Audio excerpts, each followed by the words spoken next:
in peace, Black Mamba, and well-deserved. I've once said that Michael Jordan was the original and Kobe Bryant is the remix, baby. Let's start the show.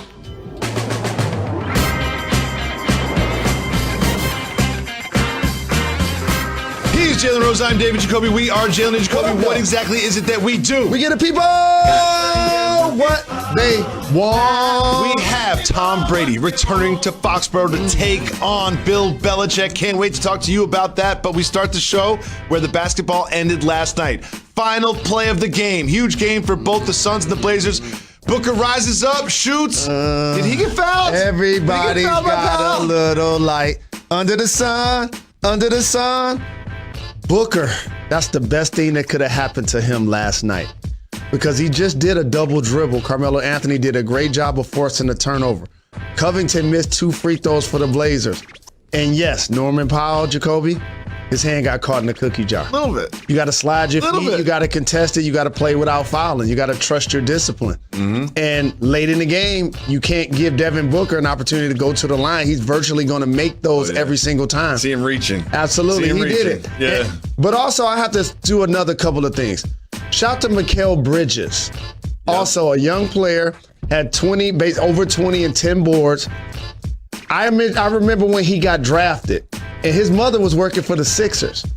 He got picked by them, and then got traded to the Suns. Yeah, I remember that too. You remember that? So I'm rooting for him. And also, Cameron Payne. And let me say this. Big shout, young fella, because you proved something to me. Because in OKC and in Chicago, I ain't think he had NBA game. I felt like he was on the sideline dancing and showboating a little too much. Like, I remember Danny Green was doing that as a young player with LeBron in Cleveland. I saw him as a young player doing that with Russ. It's like, Russ can do that. You got to still ball. And I think it took him a time to find his way. He's found it. Shout out to Monty Williams and the player development, my little brother Willie Green on their coaching staff. And now he's playing quality minutes for a Phoenix Suns squad that really needed a victory, Jacoby. They did. They want the 1 seed. They'll probably end up the 2 seed. And at this time of the season, there's all this jockeying for who's going to play who and who matches up with who. And here's what Chris Paul said about that. After Point guard. You guys could play the Lakers in the first round. You could play the Warriors in the first round. Man, Chuck, I hate to cut you off, man, but I've been in the West my whole career. West ain't never been easy. I don't care who you playing, what series it is, what game it is. The West always been a beast. So Chris Paul's acting like he doesn't care who they play in the first round because the West is so hard. Do you believe him? It flies for him, but not for everybody else. That's fair. That's just how he said. I've been playing in the West my entire career. He's the one that has the war wounds in the playoffs with multiple teams. Not Devin Booker. Not Mikal Bridges. And last night, DeAndre Ayton was not even playing. And that was another great reason why they was able to get a victory. But you must say that because he's the leader. He's the point guard. What is he supposed to say? I don't want to play against the defending world champion Lakers. Yep. My good friend LeBron James and Anthony Davis. He can't act like he's ducking that. Well, I'm glad you brought them up because the more you see this and you see even with the Blazers loss, it looks like those Lakers will end up as the 7 seed or the 8 seed. That means it could be a potential matchup with Chris Paul. Which is interesting. However, they've still got games left to play. Okay. Should they rest LeBron and AD or play LeBron and AD, try to get the 6th seed? All situations aren't created equal. And you know I don't like load management. Shout to the play-in series that now we're not using those terms because everybody has to compete to the end. But this is a unique injury. It's a groin injury for a player that has a history of multiple injuries anyway in Anthony Davis. Okay, LeBron James is up there in age. You hope to see him play a little bit before the playoffs. If he could give you 24 minutes in one of these games, that'd be great. But at the same time, when they do fall into the play-in, somebody still got to beat them twice. They can win one time, and then you know who they have in the first round? Not the Clippers, not the Jazz, the Phoenix Suns. And I think that's a great landing spot for them. Yeah, I would like to see LeBron play before the playoffs, but we've seen AD get back to peak AD already. Maybe rest AD. Jalen, he got a big win. The heat is on. They got a big win against the Sixers and look great doing it. And here is the heart and soul of the Heat, Jimmy Butler, adding some perspective after the game. I like our chances to get anybody, honestly. Nobody intimidates us. We take who we got. I think it's going to be difficult to beat us 4 times. Nobody intimidates us. We're the Eastern Conference champions. No one wants to see us. What do you think? That's broken news if you watch Jalen and Jacoby. When Udonis Haslem got in the game yesterday, we might as well put Pat Riley's face on his body.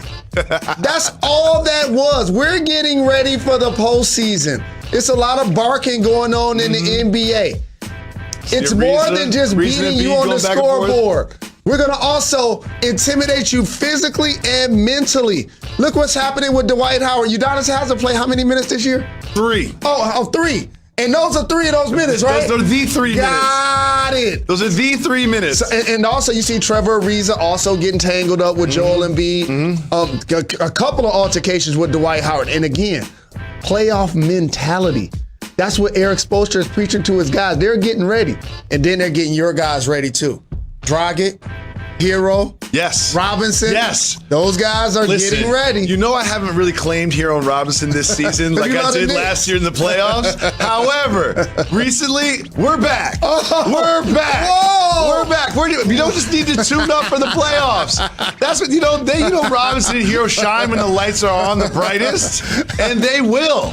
And they will. One thing I also want to point out about this game, which is something that I think will be a theme throughout the playoffs. There we are. There you are, Jacoby. I love those now we're back Miami together. Vice. And I love the court, too. I just love my physique. Yeah, you look good. But Bam one thing and I noticed Jimmy was watching balling. the game last night, something we're going to see a lot through the playoffs. Double Joel Embiid, get the ball out of his hands. I mean, listen, he was an MVP candidate. He was the MVP front runner before he got hurt. But when you double Joel Embiid and you force him to take a bad shot or give it up, he's not the passer that Jokic is. I think this will be effective in the playoffs. Listen to this hot fire I'm about to spit. The Miami Heat have been coaching and preparing their roster by adding Ariza, adding Iguodala, trying to switch everything type lineups. And I've seen them do 2 distinct things. And we're going to come on this show, and everybody's going to be like, oh, my goodness.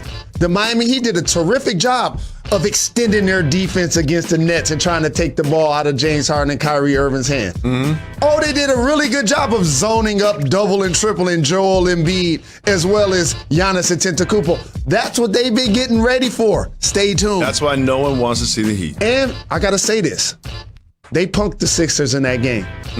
They sure did. And based on that, now the Sixers got to respond. Jalen, that Heat was great for Miami.